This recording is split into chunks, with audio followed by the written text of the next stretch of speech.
Hello everyone, welcome to my YouTube channel APO and judiciary classes. Friends, अगर आपको मेरा video अच्छा लगता हो तो प्लीज़ इसको लाइक, सब्सक्राइब और शेयर करना मत भूलिएगा। आज का जो हमारा टॉपिक है वो इंडियन एविडेंस एक्ट के सेक्शन 4 से रिलेटेड है। सेक्शन 4 जो है वो प्रिजम्पशन को डील करता है। ठीक है, प्रिजम्पशन कहते किसे हैं? ठीक है, तो किसी एक तथ्य के अस्तित्व के कारण दूसरे तथ्य का अनुमान लगाना ही प्रिजम्पशन कहलाता है। ठीक है, जब कोई एक फैक्ट एग्जिस्टेंस में है तो उसके कारण दूसरे फैक्ट का, दूसरे तथ्य का अनुमान लगाना ही प्रिजम्पशन कहलाता है। जब कोई मामला न्यायालय में आता है, ठीक है, तो एक फैक्ट जो है वो एग्जिस्टेंस में है और दूसरे फैक्ट को जब कोर्ट जो है प्रिजम्पशन के थ्रू ये उपधारणा करेगा कि वो भी फैक्ट जो है एग्जिस्टेंस में है, तो उसी को क्या कहेंगे? हम उपधारणा कहेंगे। ठीक है, जैसे कि किसी व्यक्ति को देखने के बाद ये हम उपधारणा कर सकते हैं कि उस व्यक्ति के माता पिता रहे होंगे, तो ये हमारा प्रिजम्पशन हो गया। ठीक है, मान लीजिए कि चोरी के तुरंत बाद चोरी की हुई जो संपत्ति होगी वो किसी व्यक्ति के पास पाया जाता है, तो न्यायालय यहाँ पे क्या प्रिज्यूम करेगा कि वही व्यक्ति चोर है। ठीक है, अब वो व्यक्ति जो है जिसके पास संपत्ति पाई गई है, वो व्यक्ति को यहाँ पे एक रेमेडी ये मिलता है कि वो व्यक्ति साक्ष्य देकर इस बात को खंडित भी कर सकता है। ठीक है, तो यही प्रिजम्पशन कहलाता है। अब अगर हम इंग्लिश लॉ में देखें तो इंग्लिश लॉ में 3 तरह के प्रिजम्पशन को विभक्त किया गया है, 3 भागों में इसको विभक्त किया गया है। पहला प्रिजम्पशन ऑफ फैक्ट, दूसरा प्रिजम्पशन ऑफ लॉ, तीसरा मिक्स्ड प्रिजम्पशन की बात की गई है। ठीक है, यानी यहाँ पे प्रिजम्पशन ऑफ लॉ भी होगा, प्रिजम्पशन ऑफ फैक्ट भी होगा। ठीक है, इंडियन लॉ में 2 तरह की प्रिजम्पशन की बात की गई है, प्रिजम्पशन ऑफ लॉ और प्रिजम्पशन ऑफ फैक्ट। यहाँ पे मिश्रित प्रिजम्पशन की कोई बात नहीं की गई है इंडियन लॉ में। ठीक है, अब जो हमारा सेक्शन 4 है, सेक्शन 4 जो है 3 एक्सप्रेशन की बात करता है। सेक्शन 4 जो है वो 3 एक्सप्रेशन की बात करता है, मे प्रिज्यूम, शैल प्रिज्यूम और कंक्लूसिव प्रूफ। ठीक है, मे प्रिज्यूम, शैल प्रिज्यूम और कंक्लूसिव प्रूफ। मे प्रिज्यूम किसको कहते हैं? मे प्रिज्यूम जो है सेक्शन 4 जो है मे प्रिज्यूम की बात करता है, तो मे प्रिज्यूम को प्रिजम्पशन ऑफ फैक्ट भी कहा जा सकता है। मे प्रिज्यूम को प्रिजम्पशन ऑफ फैक्ट कहा जाता है। ठीक है, उपधारणा कर सकेगा, मतलब कर सकेगा का मतलब यही है कि यहाँ पे न्यायालय जो है बाउंड नहीं है किसी तथ्य को उपधारणा करने के लिए। ठीक है, वो चाहेगा तो उपधारणा कर भी सकता है और चाहे तो ना भी कर सकता है। यहाँ पे बाउंड नहीं है कोर्ट।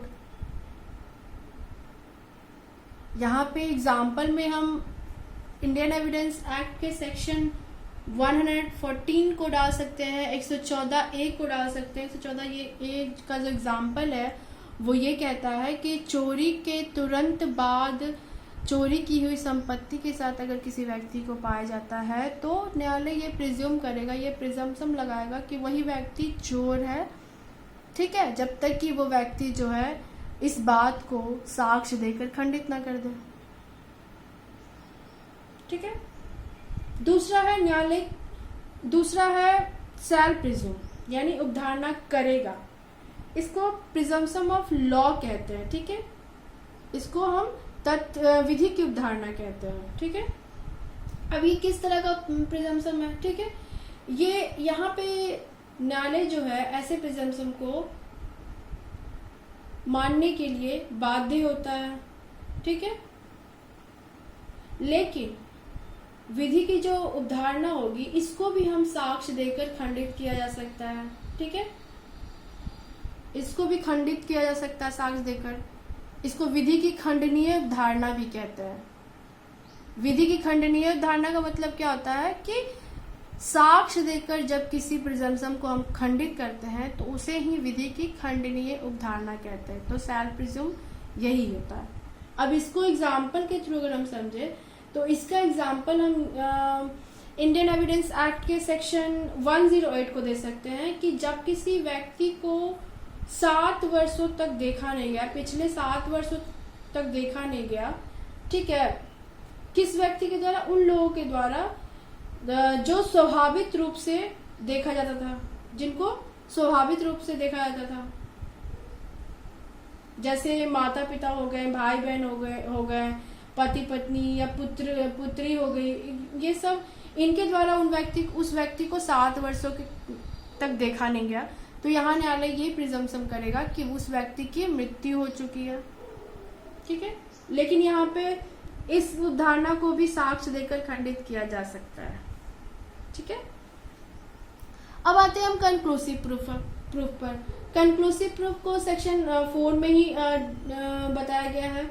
सेक्शन 4 ये कहता है कि कंक्लूसिव प्रूफ जो होता है उसको फाइनल प्रिजम्पशन भी माना जाता है। ठीक है, और ये जो है ये विधि की अखंडनीय धारणा मानी जाती है, मतलब इसको साक्ष्य देकर भी खंडित नहीं किया जा सकता है, इसको साक्ष्य देकर भी खंडित नहीं किया जा सकता है।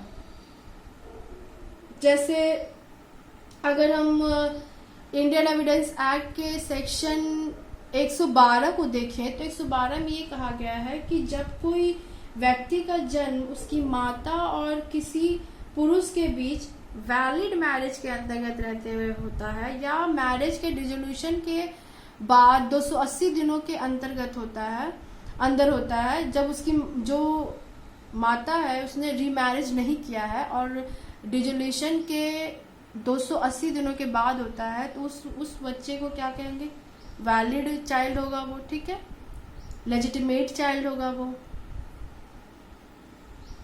तो इसको भी हम खंडित नहीं कर सकते, साक्ष्य देकर भी इसे हम खंडित नहीं कर सकते। ठीक है,